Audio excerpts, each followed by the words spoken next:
Hi, Melchior here from DiDiHomes. I'm the producer of the molds and wooden cores for the hydrofoils from Onix Enterprises. This is a plate of Paulownia wood, lightweight and perfect for hydrofoil cores. These boards arrive 30 mm thick, around 2.4 by 1.2 meters. The process is done in two stages.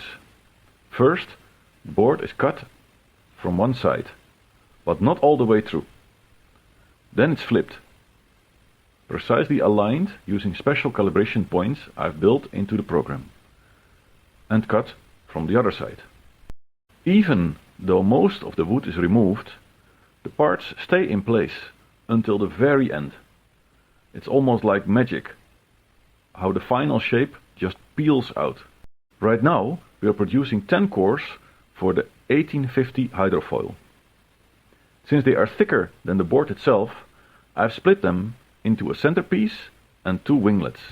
The winglets have matching pins, so assembly is quick and exact. They can be glued on later, before the carbon wrapping and epoxy molding at Onyx. Everything is CNC-cut to match the mold geometry I also supplied. Only some sanding needed, but precision fit. Now I'll restart the machine and you will see how the final shape just peels out of the wood, like magic.